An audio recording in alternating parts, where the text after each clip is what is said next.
ಈಗ ಬೇರೆಯವರ ಪೂಜೆಯನ್ನು ನೋಡಿದಾಗ ಎಲ್ಲ ಥರದ ಸ್ಪೆಷಲ್ ಏನೆಲ್ಲ ಅನ್ಸುತ್ತೆ.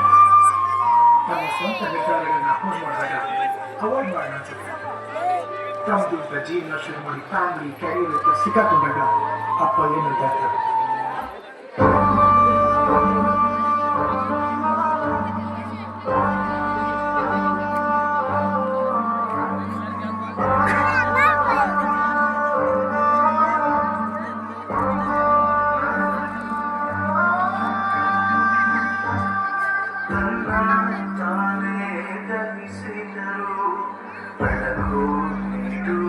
ಸೂರ್ಯನಂತೆ ಮೋಡವೆಷ್ಟೇ ಮುಸುಕಿದರು ನಕ್ಷತ್ರ ಹೊಳಿಸುವ ಈರುಳಿನಂತೆ ಜೀವವನ್ನು ಕೊಟ್ಟು ಭಿಕ್ಷೆ ಬಾಳಿನಲ್ಲಿ ಅದೇ ರಕ್ಷೆ ನಿನ್ನ ಬೆರಳೆ ಜೀವನದ ರಕ್ಷೆ ನೀವಿರದ ಬಾಳು ಜೀವಾವಧಿ ಶಿಕ್ಷೆ. ಬರೀ ಒಂದು ವಾರ ಕೆಲಸಕ್ಕೆ ಹೋಗಿರೋ ನನಗೆ ಇಷ್ಟೊಂದು ಸುಸ್ತಾಗ್ತಿದೆ. ಇನ್ನು 30 ವರ್ಷ ಕಷ್ಟಪಟ್ಟರು ಈ ಕಾಲುಗಳು ಅದೆಷ್ಟು ದಂಡಿರ್ಬೇಡ. ಅದಕ್ಕೆ ಈ ಕಾಲುಗಳು ಈಗ ಹೀಗೆ ಮುಗಿರೋದು. ಅಪ್ಪ ಅಪ್ಪ ನಮ್ಮನ್ನು ಸಾಕಕ್ಕೆ ಈ 30 ವರ್ಷ ನೀವು ಅದೆಷ್ಟು ಕಷ್ಟ ಅನುಭವಿಸಿರ್ಬೇಡ. ಯಾಕೆ ಅದೆಷ್ಟು ಅವಮಾನ ಎದುರಿಸಿರ್ಬೇಡಪ್ಪ. ಆದ್ರೂ ನೀವು ಒಂದಿನೂ ನಮ್ಮ ಮುಂದೆ ಯಾವ ನೋವನ್ನು ತೋರಿಸ್ಕೊಳ್ಳದೆ ನಗನಗ್ತಾ ಇದ್ರಿ. ಯಾವುದಕ್ಕೂ ಕಡಿಮೆ ಮಾಡದೆ ನನ್ನ ಒಬ್ಬ ರಾಜ್ಕುಮಾರ್ ತರ ಬೆಳೆಸಿದ್ರಿ. ಯಾರ ಮುಂದೆನೂ ಕೈ ಚಾಚಿ ನನ್ನ ಒಬ್ಬ ಸ್ವಾಭಿಮಾನಿ ತರ ಸಾಕಿದ್ರಿ. ಎಷ್ಟು ಗ್ರೇಟ್ ಅಪ್ಪ ನೀವು, ಎಷ್ಟು ಗ್ರೇಟ್ ಅಪ್ಪ. ನಿಮ್ ಋಣ ನಾನು ಹೆಂಗ್ ತೀರಿಸ್ಲಪ್ಪ.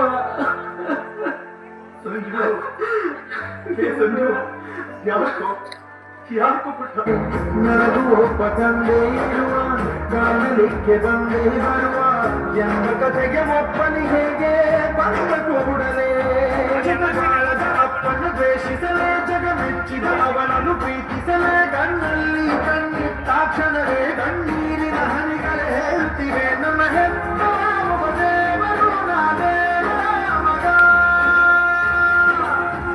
ದೇವರ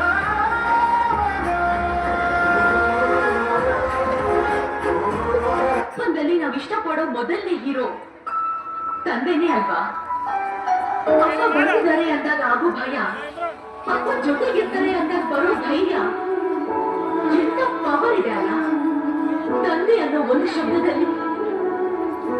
ಅಕಸ್ಮಾತ್ ಆ ದೇವರು ಪ್ರತ್ಯಕ್ಷ ಆಗಿ ನಿನಗೇನ್ ಬೇಕು ಅಂತ ಕೇಳಿದ್ರೆ ನನಗೆ ಅಪ್ಪನ ಆಸ್ತಿ ಬೇಕು ಅಂತ ಕೇಳಲ್ಲ, ಅಪ್ಪ ಅನ್ನೋ ಆಸ್ತಿ ಬೇಕು ಅಂತ ಕೇಳ್ತೀನಿ.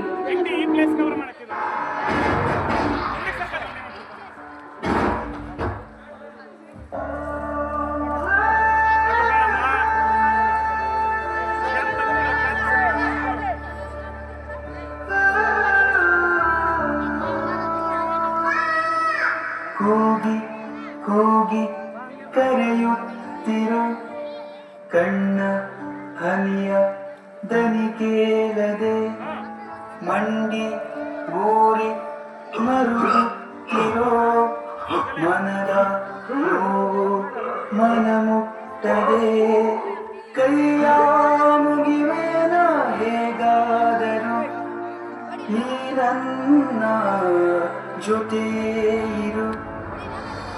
ಪಾಪು ಪಾಪು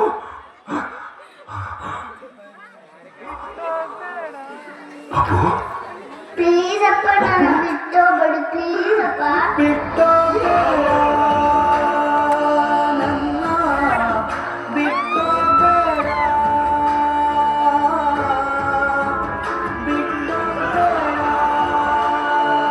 ನನ್ನ, ಬಿಟ್ಟೋಗ್ಬೇಡ. ನಿನ್ನ ಸ್ವಾರ್ಥವನ್ನು ಕೊಂದು ನೋವಲ್ಲೇ ಬೆಂದೆ ನೀನೆಂದು ನಿನ್ನ ಅಡವು ಇಟ್ಟು ಬೇಕು ಬೇಡಗಳ ಬದಿಗಿಟ್ಟು ಬೆವರಿನ ಹನಿಗಳ ಬಾಡಿಗೆ ಕಟ್ಟಿ ಎರವನ್ನು ತರುವೆ ಸುಖವೊಮ್ಮೆ ಕರುಳಿನ ಕುಡಿಗಳ ಖುಷಿಯ ಒಮ್ಮೆ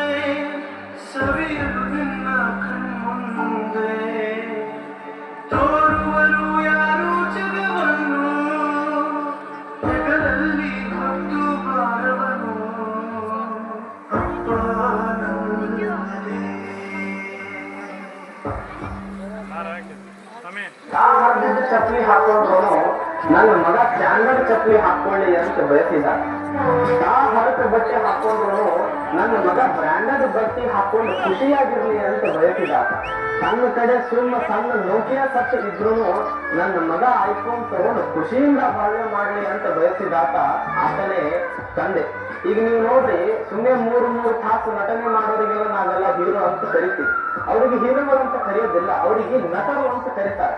ಮತ್ತೆ ಹಾಗಿದ್ರೆ ನಮ್ಮ ಜೀವನಗಳ ನಿಜವಾದ ಹೀರೋ ಯಾರು? 3 ತಾಸು ನಟನೆ ಮಾಡೋರಿಗೆ ಹೀರೋಗಳು ಅಂತ ಕರೆಯೋದಿಲ್ಲ. 100 ವರ್ಷ ನನ್ನ ಮಗ ಚಂದಿರ್ಲಿ, ನನ್ನ ಮಗಳು ಚಂದಿರ್ಲಿ ಅಂತ ಬಯಸ್ತದಲ್ಲ ಆ ಜೀವ, ಅದಕ್ಕೆ ನಿಜವಾದ ಹೀರೋ ಅಂತ ಕರೀತಾರ. ಅವರೇ ನಮ್ಮ ತಂದೆ ಅನ್ನೋದನ್ನ ನಾವು ಬಯಸ್ತಾರೆ.